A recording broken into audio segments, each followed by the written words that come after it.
Welcome to Ponchatoula Live, the show where we make it easy for you to connect with the people of Ponchatoula.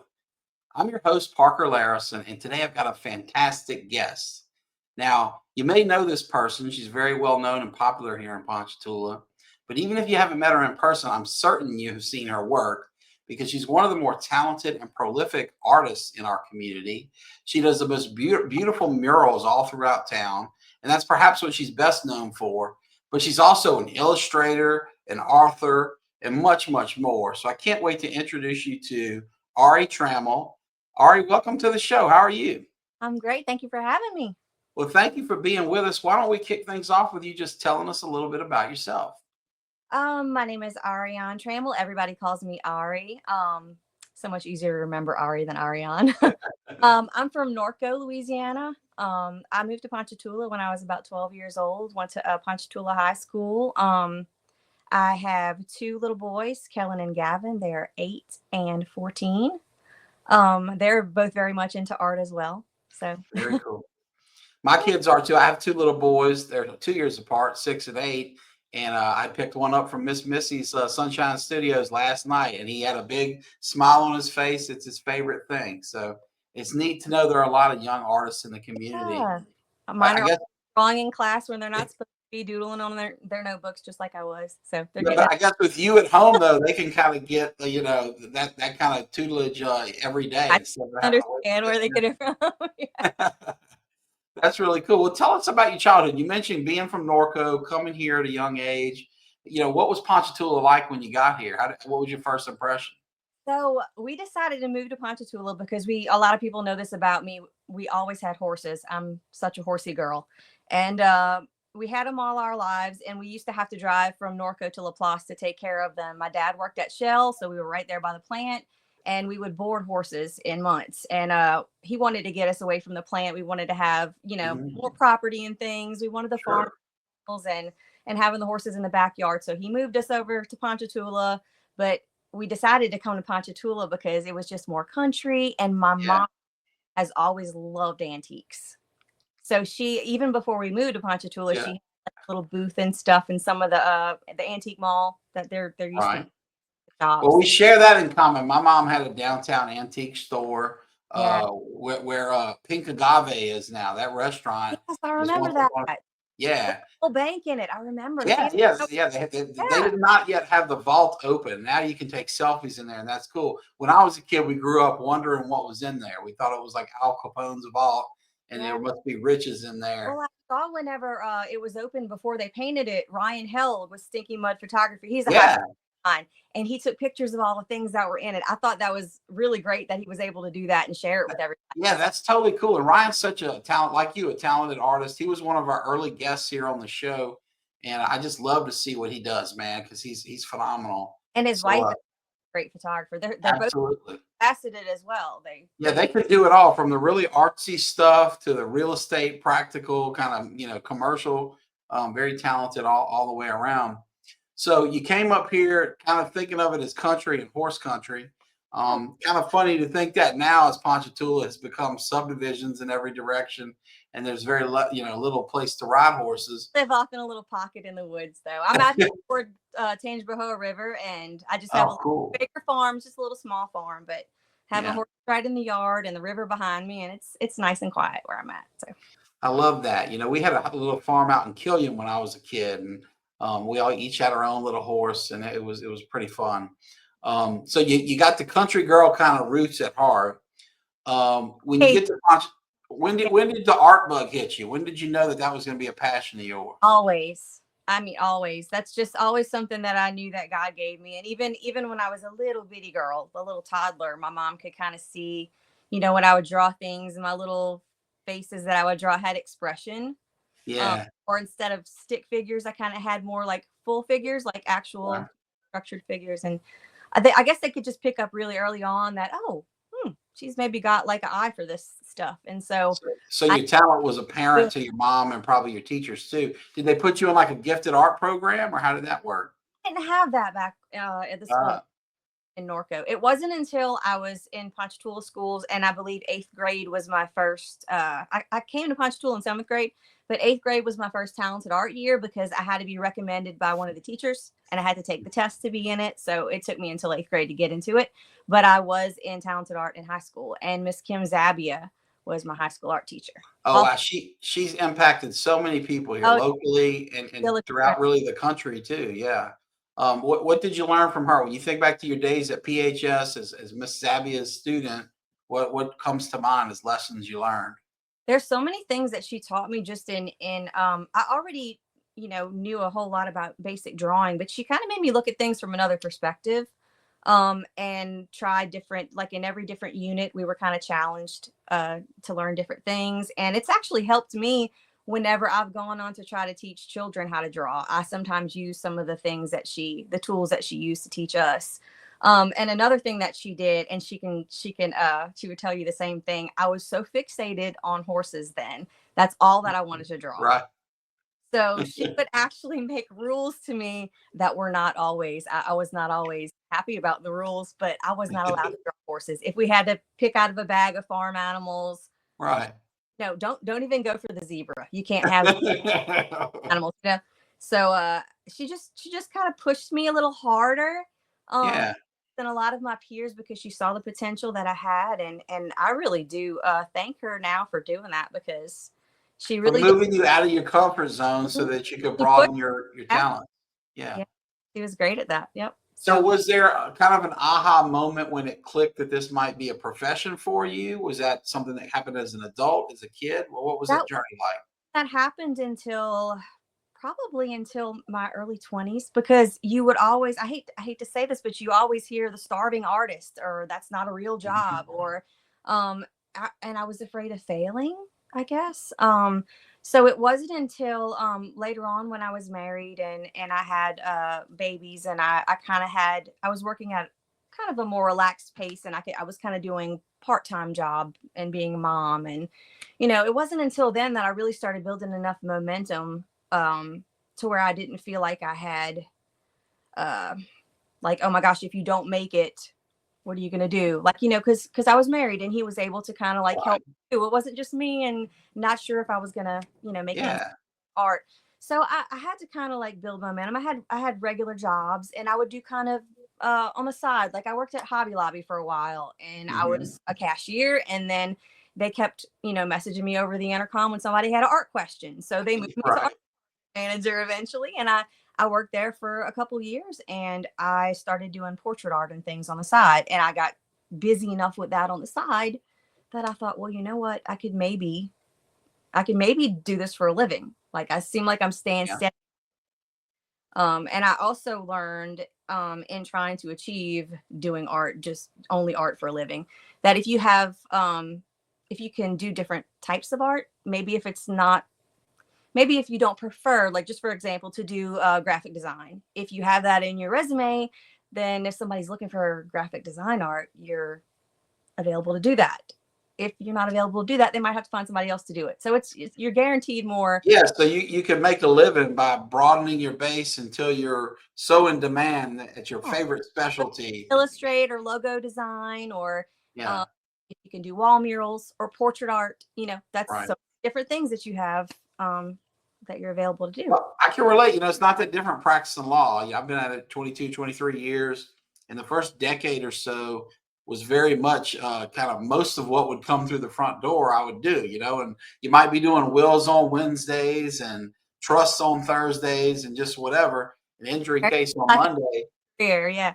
Right. And then eventually you get enough work and you can pick your favorite thing and do a deep dive and specialize.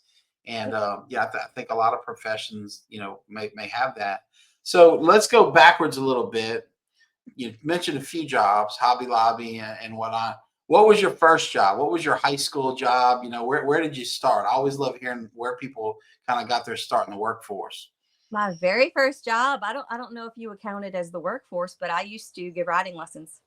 Oh wow, yeah. Of course, So you kind of started with self-employment. That's great. at the time we Great had practice for being an artist horses, one day. couple ponies, and Yeah. couple of good gentle horses, and I used to teach riding lessons, and I did some equine therapy with some little Okay. that had, some physical disabilities and things like that. Sure. Yeah, I really enjoyed doing that. And I was in high Very school, I was cool. barrel racing at the time, and you know, Yeah. rodeo things on weekends and teaching We kids. well my work, career kind of started in the fields too, so to speak, but I wasn't riding. I was helping my best friend Will Richardson with his grandpa's old blueberry farm.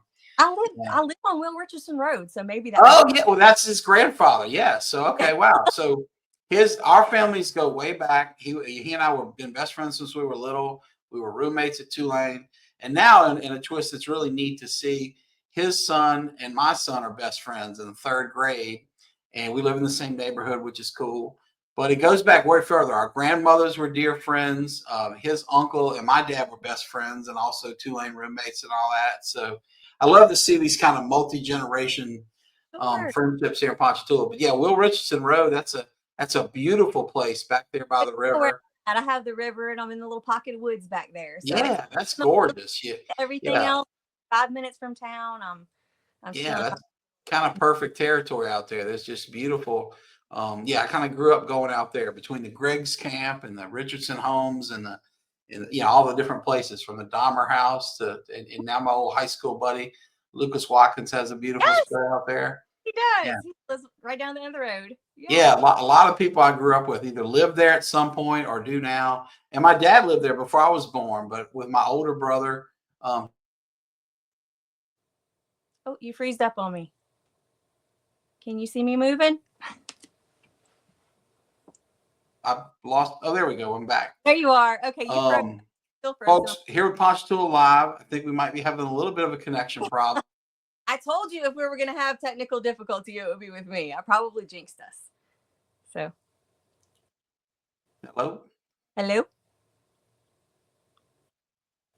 There you Well, we are. have a little connection issue here. We're going to Uh-oh. see if changing the screen will do anything for us. Am I moving for you? Can you see me?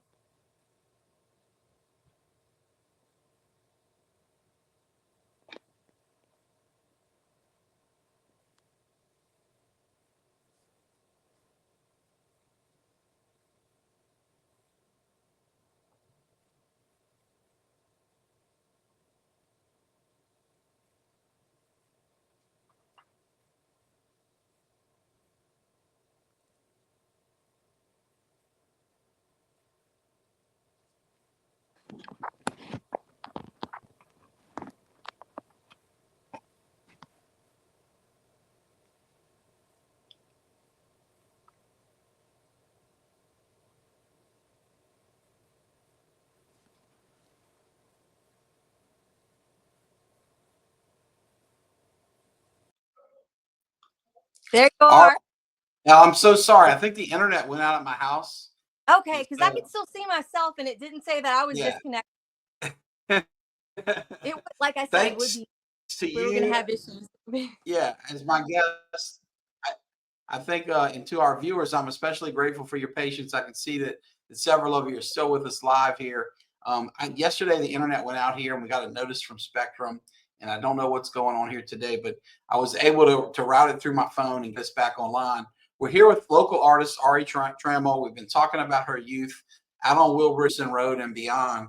So you start working with your first passion, horses, right? And then, you mentioned Hobby Lobby. Was that the next job, or did you work, in the, fast food industry, or what? Like, kind of tell us, kind of how you got from that first job with horses to where you are now. Never fast food. I had worked at Baskin Robbins at one time, a couple dollar stores. Yeah. But I never really had like a career path. I knew that God had intended for me to do art, So, but I Right. was just kind of intimidated about taking a leap. Like, how do I get into just to doing art for a living? So there was just a whole lot of just, jobs that I didn't think were going to take me to my dream career that I just Yeah. a Just pay the job. bills in the meantime. That's right. So Yeah. I just had to gradually build that momentum and get enough work to kind of build some confidence that, Yeah. what, I could maybe do this. And then I Well, wasn't myself, like I said at the time. So it was a little yeah. easier to take that leap. I am now. I'm a single mom now, so Mhm. it's a and I'm comfortable with being able to work for myself now. So, I'm glad that I was able to take that leap and that it's carried me forward and I haven't, Yeah. failed. Well, I So, admire that. I had some very powerful single women in my life growing up in the form of grandmothers. One was widowed, one was divorced, and they had to make their own way and provide for their own families. And one was a seamstress, so very, very humble profession that was not a high paying job. The other one, I'm actually sitting at her old desk. She had a little insurance agency called Parker Insurance. It was these two sisters, the Parker sisters, both widowed at young ages, and they worked together. But it's never lost on me how tough it can be as a single mom because as I said, I kind of came up from them. Tell us, if you will, what's it like managing family and your profession when you don't have a boss screaming at you, telling you you got to do this by this deadline, or I would imagine in your world you can kind of wake up when you want to wake up, paint when you want to paint, illustrate, write when you want. Or am I dead wrong about all that? I'm really grateful to be able to do art for a living. There's nothing I would rather be doing than this.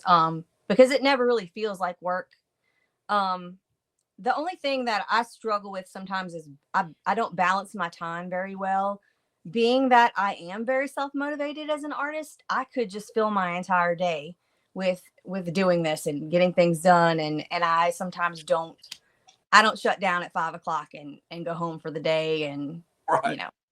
know cook dinner, and Sure. sometimes we just I'm kind of a workaholic at times. Uh-huh. So um Well, if you don't mind, as a workaholic, tell us about all you do, because there's so much more, say, than the downtown murals and the windows that we know about. If you don't mind, walk us through the different things you do, and if you can, when you started doing them, because maybe you've been doing all of the things all the time, but if not, like, I'd love to hear how you got into writing books. You've published so many. You're not just illustrating them as an artist, but you're writing them. So tell me, please, if you don't mind, about all the stuff you've done. Sure. Well, like I said, when I was working at Hobby Lobby, I started out with the portrait art, and I stayed really, really busy with that. I did a whole lot of portrait art, and then after that, I believe the next thing that really kept me busy was illustrating. There was a lady who was a child psychiatrist from Mandeville at the time, and she had written this little series of books, and the next step was to find an illustrator, and I illustrated for her, and I think she had maybe 4 books. And then I started to realize, oh well, if I can get a book to do, then that's kind of guaranteed work. It keeps me busy for, maybe the Mhm. 3 months or so that it would take me to get the Yeah. illustration done. And then it wasn't long after that I realized, oh well, after I'm done with the illustrations, a lot of times they would turn to me and say, well, who do I get to put this layout together for me? Because these weren't authors that were published authors yet. These were just local people who had an amazing idea for a book, or this doctor who wanted to share this with her patients. So they would ask me sometimes, who do I get to create this layout for me? And I thought to myself, if I could learn how to do that, then maybe that would be another job. So, and that would help them out without having to hunt for someone. So I did a lot of that as well. I started to do the layout and design. At the time, I wasn't a mom yet, but I had illustrated 18 books before I was a mom. And then whenever I had my first child, I started to get ideas. I started to get mom brain and come up with little silly stories. Right, And, right. um, and my first book was about a horse, and I was encouraged to Shocker. write. I don't think anybody was surprised about that. It was called Where the Grass is Always Greener. Uh-huh. And it's Christian. It's a Christian story about a little horse who wants to be a show jumper, and he's this hardworking farm horse. He's a draft horse. He's not somebody that's made to be a jumping horse, but he has these big dreams. It's kind of a prodigal son story. He runs away from home one night, and he realizes that all the love that he had back home and the family that misses him is where he really wanted to be. Oh, that's cool. So at the training barn where he wound up, he learned to jump so he could jump Mhm. the fence and come home. Oh, that's sweet. So it's really sweet. But that was my So do first you, book. do you remember what year you published that book? I believe it was 2012 or 13. Wow, that's cool. So And then your boys, you're itty bitty. You're kind of a new mom. How do you manage to juggle all that? Because I've written a couple books, and I'm writing a new book right now about big truck crashes. And I've noticed that the two books I wrote before I had kids were a heck of a lot easier than the one I'm trying to write now, when this door will break open at any time with two boys running in. So how did you find that work-life balance where you're able to get it done? well, I really started having more success with the books when I wrote my second, because Okay, what was that wrote book? a little I wrote a series of three little Cajun books, and the first of those was Run Boudin Run, and Boudin is a little Cajun boy, and he's inspired by my older son Kelly. Uh, Okay. Long story short, he meets this alligator out in the swamp while he's checking his trot line for catfish, and the alligator chases him home because he wants his catfish. But the whole time, man thinks he's about to get ate up, and then he gets home and he realizes, oh, this alligator he's begging like a dog kind of for the catfish, and he doesn't want to eat me up after all. He just wants my catfish. So he begs Mama to keep the alligator. He becomes the family pet in that story. So that one was kind of a Which hit. can happen around here. I've had an actual client Totally. with a pet alligator. So that happens in I've Ponchatoula. never had a So pet alligator, but we've had them and played with them for a little while and then cut them loose. yeah, well, my client who had a pet alligator, who's a dear friend of mine, she fed it marshmallows. So Yeah, I've heard that they like that. Some of the yeah, they swamp apparently tour love people give them marshmallows to get them to come by the boat. Which, by the way, that's not a really good idea, because anybody that's out No, kayak, I got so worried they're really about her friendly. because she was a super grandma. She would watch her kids, and thankfully she moved away from the bayou where the pet alligator lived. But yeah, I always worried about whether they'd come there looking for marshmallows, They but start leave to not little. get afraid of people. It's just like the bears up north. They say to not feed the Yeah, black. They wind up getting in the garbage and coming too close to yeah, people. Alligators the same. yeah. So But you anyway, got into the Cajun series of books, yeah, and it sounds like that caught off like fire and was really successful. started to try to get into at the time I was self-published, so I was bringing my books to any little shops in town, and people knew me, so they were excited to have them. And I would do things like the trade days and Strawberry Festival. I would have a little booth like in Hammond when they had the Star November night and things like that, or Hot August night. I would have a booth there. Then I started trying to schedule as many festivals and things and Christmas craft shows. So the vending events really, really helped me to get my book out there. And I started to be contacted by schools to go and do presentations. Well, And as that's I cool. added on to that little series, and I had all three books. They're Hmm. all about Cajun culture and native wildlife, but and they're funny. They're silly little stories. They all Yeah. rhyme, and uh, kind of like Cajun Dr. Susie. They're funny, Right. but and they're like in a dialect as well. So when I would read them, I read them in a Cajun accent. Very Um, cool. but I started to put together this little presentation that I would read, when I would go to the schools, and it was educational as well as silly. Uh, and then I was fortunate enough to work in the French market in New Orleans for a while. I applied to be a vendor there, and Okay.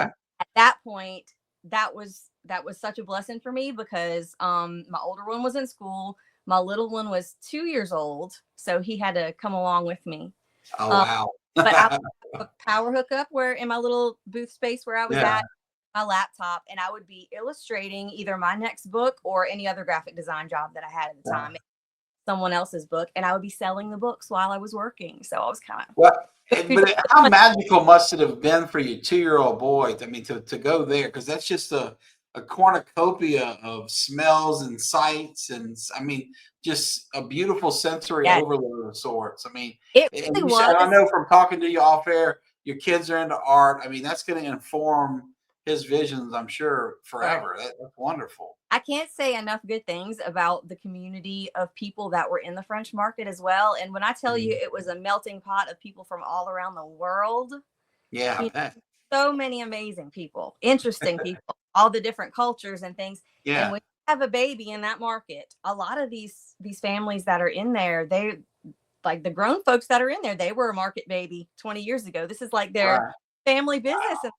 and they've Yeah. done well for so long. So when you bring a baby into the market, everybody kind of that's everybody's baby. So they would come in him and get a That, candy across the street and yeah. bring a little toy or something that he might like or whatever. So So they say it we had takes a a lot of village.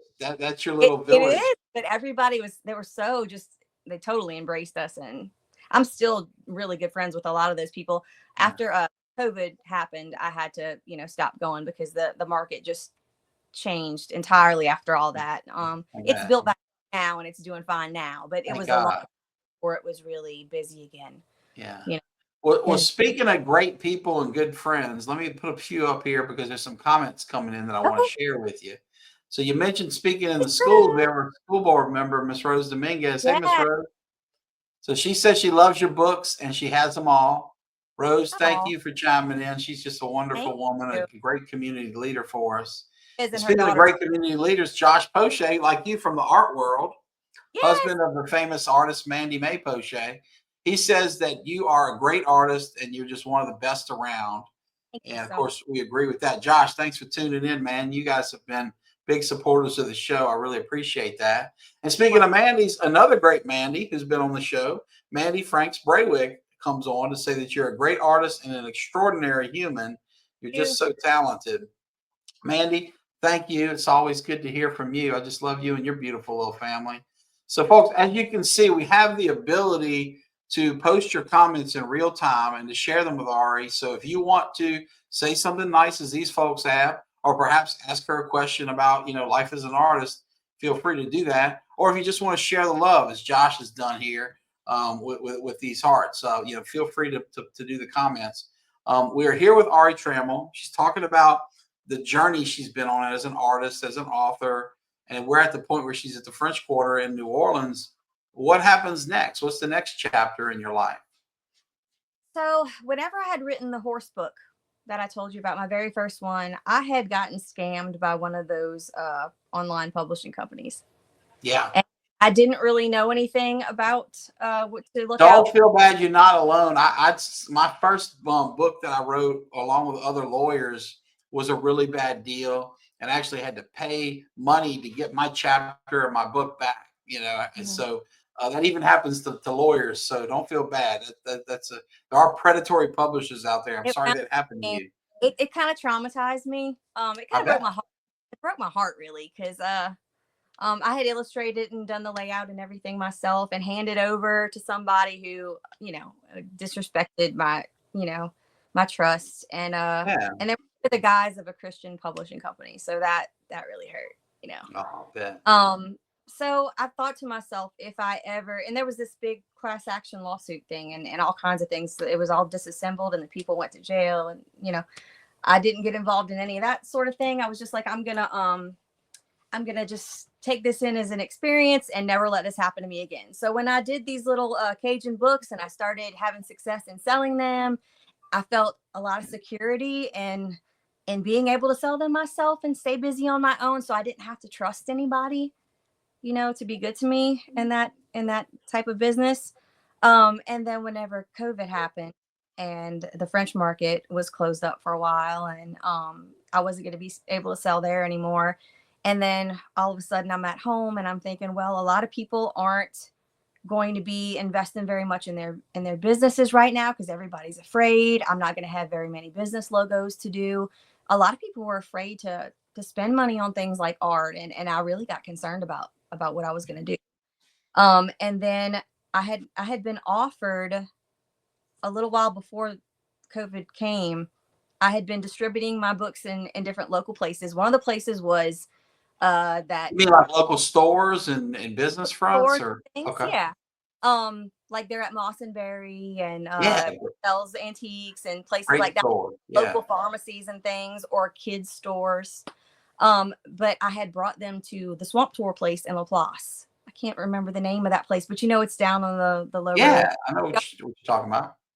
So people come in droves from Laplace and stuff on the buses to go to this place. And I was like, they probably would do really good there. So I went and brought my books there. And at first, um, they didn't really want to take them. They had they Really? they had they had, well they had Pelican distribute books to them. Ah, yeah, they had a real publisher going and a So they relationship would that was come and working take all probably. they would bring all these regional books and they would get, their books delivered to them. So I said, I tell you what, I'm going to give you a set of them. I'm going to just read them. If you like them, then I'll come and bring you some. So they liked them and I did bring them some books and brought them signed copies and they had them on their little display with the Pelican books. And then when Pelican came to um, deliver their order, it was actually Scott Campbell is like the guy who started River Road Press. He's now over the Pelican Publishing. But his brother is the one that went in there to bring the books that day. And he saw those and he said, huh, those aren't ours. Like, what are these? So he brought them to Scott's attention. And Scott contacted me and he asked if he could write a little column about me. I think it was NOLA Family Magazine or something like that. And he would write about different children's books, you know. So I was really, you know, honored that he would ask. I was going to say that had to be an honor coming from such a respected Sure, publishing, you know. Yeah, I I bet. did an interview with him and I just absolutely loved him. He's got such a great personality. He was fun to talk to, and that he, you know, he mentioned that he was interested in the books if I would consider, and I was just afraid, you know. I said, I think I'm doing okay. And is that coming from a place of you've been burned before when you had And I hired? told him that, you know, I'm just, you know, I'm not sure where I want to go with that. I'm kind of afraid, and I think I'm doing all right, you know.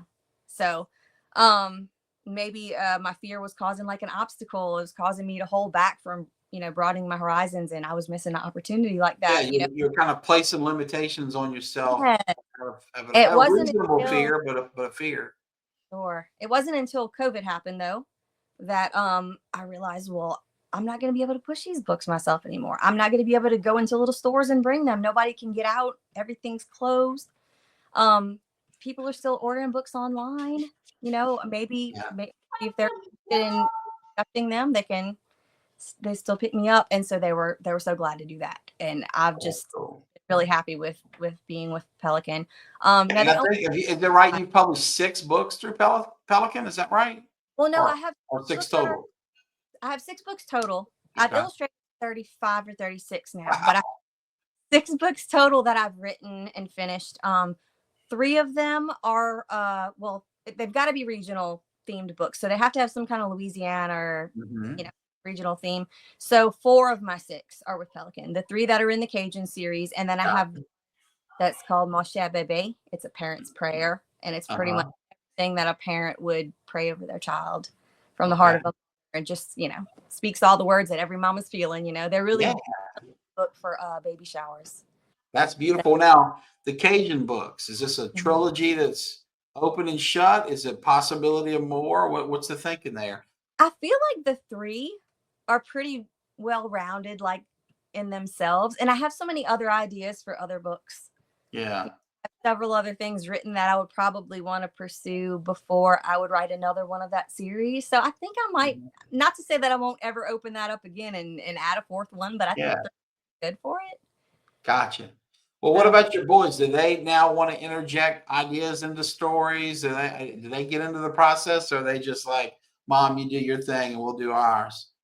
I mean, they get excited whenever I go and do things and they get to come along. When I've had like a book release. I Mhm. remember when I did I think it was the Run Boudin Run book. Whenever I first released that, I had Kellen. He's the inspiration for Boudin, and then my younger son Gavin is the inspiration for T Boy. That's the younger brother Oh, in the I'm glad you mentioned that because I was a little afraid to ask whether Gavin had his book too. Because being the father of 2 boys, I understand that sibling rivalry. In fact, my younger boy asked Santa Claus for snow this year. So when it came around a few weeks later, as you know, he really felt like that was his snow, and he told his brother, "No, this is my snow." You know, was. and you stay inside My while I play outside with Frosty. But so good. So each of your boys kind of inspired their own character. I That's would really neat. dress Kellen up in little overalls, you know, and I even had a little stuffed catfish that I would let him carry around with Oh, him that's in cool. boots. So he would get to be Boudin when we were out and about. Yeah, Uh, One time that we kind of collaborated with T. Mike Kleber for a couple of the yeah, yeah. signings I had, and he would bring in a little alligator with Oh, a I mouth love tape, you it. know, I for kids love to it. take pictures with. So The yeah. Kleber family is a great one to have here in Ponchatoula, and Yeah. I their love relationship with alligators and the greater community is so special. it. Jennifer Kleber was my classmate growing up, so I've just always thought the world about them, and Mhm. that's cool that you guys were able to collaborate. Yeah. Um, Speaking of collaboration, talk to us, if you will, about the collaboration between your artistic genius and all these local businesses that have benefited from, the beautiful work you've done. How did that come to be? When did that get started, and what inspired you to do that? Well, I have a friend, Marcy and Sam Divitorio. They have a realty office Yeah, friends of there. mine too. Yeah, I love Marcy and Sam. Great So people. they're right there in Hammond, and I grew up with Marcy. My grandmother, who Okay. introduced me to the church. You and I were talking about that before the show happened, Yeah. but go to church with. She grew up right across the street from my that grandma. So Marcy was kind of like a little cousin, you know. Yeah. Small Um, world. so Well, I whenever grew up she, kind of with the Divatorias. Their uncle worked with my dad at the sheriff's oh office, so really? I know Frank and Sam their whole lives practically. Yeah, Yeah. so that's cool. So So y'all whenever grew up they, together, and how do they fit into the logos? well, when we'll take to the window painting, The windows. I'm sorry. whenever there would be any kind of art thing, Marcy's got a really good she's got really good ideas for different crafts and stuff. She'll be like, "Can you make this happen?" And I'd be like, "Yeah, I think we could do that." And I'm kind of her go-to girl for her projects, you know. So she's like, "You think that you can paint windows in the office? Because that would be really, really cool." And I was, "Yeah, I've never done it before, but I think I maybe could." And so I did hers, and then there were a couple friends of hers that wanted me to do it. I think the first I started out for Christmas, I believe, and that's been about 5 years ago. And that first Christmas, I think I did six, and then this last Christmas, I did 29. Oh wow! Whoa!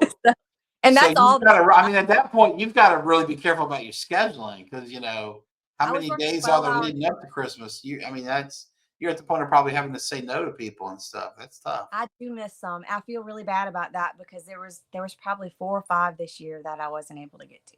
But once you Yeah. get around December 10th, people are kind of like, "Oh, it's not going to be up for not long enough to do it." And so Yeah. I do my best. There's one of me. I have my friend Daniel Ellis is an incredibly talented artist, and I Uh-huh. met like 20 years ago when we worked in an art studio together. And he comes out and he'll help me. Sometimes I'll have it sketched out on the window, just like a line sketch of it, and he'll go back and do all my base colors. You know, it's Oh, almost very cool. like my number. It saves me so much time, and Yeah. so we team up on that, especially around the Christmas season. So Well, that, again, it's not that unlike, another profession, whether it's a doctor or a lawyer. My firm's grown from just me, at one point answering my own phones with no caller ID to now 5 attorneys and over 10 people. And, people, you as the lead artist still can keep a quality control role there, right? But that way more people can benefit kind of from what you do. That's really neat. I want to share, you have a few more comments coming in here. Ryan Griffin. Hey, Ryan, how you doing? He says hi. What a friendly fella he is. And Miss Rose, circling back to your book from Mama, she says it's a beautiful books, and she's oh, giving you. them out to gifts. Thank you That's for really choosing my thoughtful books of to you. get. That's I love when people say, I have a new baby coming and we're gonna get this. I love when they pick my book to give to a child Yeah. that they love. That's Well, awesome. Miss Rose is such a thoughtful person. She does so much for so many people. I once, I was at her house one time, and I saw she had this station with stationery and all this, and clippings, newspaper clippings galore. And she would just write all these personalized notes to people. Mhm. She just really, really has a giver's heart. So we're talking about all these various, projects of yours. What are some lessons you've learned along the way? I mean, I'm sure, at this stage, with all the success you have in the rearview mirror, there's so much to be proud of. But if your career has been anything like mine, there's some turns where you're like, maybe I zigged or I should have zagged. And I'm not here to call them regrets or whatever, but I think when we get successful people on the show like you, I think it helps our viewers that may aspire to be like you to learn from things you would do differently. So, what advice would you give either a younger version of yourself, if you could, or more realistically, some person who wants to be like you and pursue a career in art? What advice would you give them based on lessons you've learned along the way? I think that I regret letting my fears hold me back a lot of times from getting into art as a career sooner, or just pursuing that more aggressively, and having more confidence in myself. I didn't have enough faith in myself. And I feel like whenever God gives you a gift, that it's just evident that this is your thing, Yeah. especially that you enjoy so much, just like whether it's painting the windows or being able to share a book with a child or do a portrait of someone's family member, or Mhm. just everything that I do. I love to be very freelance with it and be all over the Right. place, do a different thing every day. I feel like I should have had more trust in God that hey, this is what I gave you. Yeah. You got my support. Go ahead, do this. Well, You I know. appreciate your candor and opening up and being real like that. I think it's Sure. helpful. So, folks, if you're listening and you are thinking about that, what I'm hearing from Ari is, go for it, give it a try, and do it sooner maybe than you think you're ready. And I think my background has been one that's taught me that there's no perfect time. Whether you're talking about getting married, having kids, starting a business, Can't switching wait. careers, whatever, just do it, because if you're waiting for that perfect moment when everything's teed up, you're probably never going to get there, and you may live life of regret. One of my favorite people in the world, one of my best friends, and a guy I really look up to is Marshall That's Graves. And so he's on here with an insightful that's quote here. He great. says, "The enemy's main objective is to make you believe that your gift is insignificant." Wow, that's And how profound, crazy Marshall. is it that whenever I first took my step out to write that first book of my own, Mhm. that I would get scammed by a Christian publishing company. Yeah, oh, yeah, yeah. See? That's exactly what he does. Exactly. Yeah, that very, very, very good point. Marshall, thank you for sharing that. Ari, I promise you I'll be respectful of your time, and it's been so interesting. I kind of lost track of how long it's been here, so I think we need to land the plane soon. Um, Before I give you kind of a final chance to say anything you want, let me ask you this: what do people perhaps misunderstand about you, or about artists in general, or about a career in art? What are maybe some misconceptions and mistakes people have when they think about that direction in life? Um, Me personally, people kind of have misconceptions about the type of art that I do because they How see so? the windows are just all, they're down the main street, so everybody Yeah, sees. so we think you're just the window lady, and Yeah. yeah, we limit you far more than we should. Okay, I see. So I kind of have a multifaceted art career. I do live wedding paintings. I do the book Oh, illustrations and business logo designs. I do wall murals. Everybody knows about the incredible mural that's on the outside of Nola Mia the. Pizzeria. Oh, Yeah, and what an incredible place it is altogether. That building is just yeah. exceptional. I love it. Inside and out, it's a home run. Yes, and then Starting with some of the best pizza in the world. yeah, My more kids than and I went to pizza. Naples, the birthplace of I don't know pizza. if We you've went had all his through Italy. if you've It's had as his good as gumbo, it's anything out there. off the Yeah. chain. But So if you don't mind, what about, like, so moving forward, what's next? So you do so much more than just murals or paintings on windows. What do you think your future holds? Is it going to be all the things you're doing now forever? Are you going to try new things? Are you going to focus in on one thing above others? Where do you think the next stage of your career goes? well, I have a lot. Um, my heart is really connected to the books. Uh, Hmm. Children's literature. I absolutely love doing the book thing, and I have so many that are written, and everybody asks me, "When's your next one coming out? When's your next one coming out?" Well, since I've been a single mom, I have not had the ability to just spend my time creating my next book, like especially without having the French market to Yeah. work in. Not being able to do that because I have to be home for them. It's just me. So I don't have the ability to spend the time to create the book and then invest the money that it would take to have it printed and to get it out there. Right. Have before.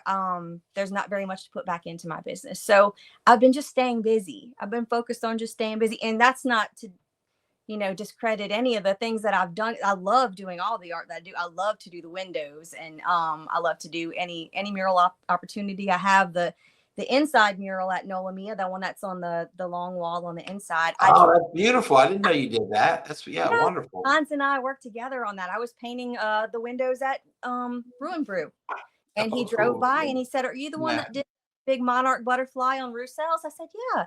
He said, "Oh, well," and I had never met him before. He said, "I'm the Uh-huh. artist that's painting the outside, over by St. Joseph Church in the Nola Mia building." And I was like, "Oh my gosh, it's looking so great." This was before it was finished. He Mhm. said, "I'm kind of on a time crunch in there. They're wanting me to paint one on the inside too. Would you be interested in collaborating with me on that?"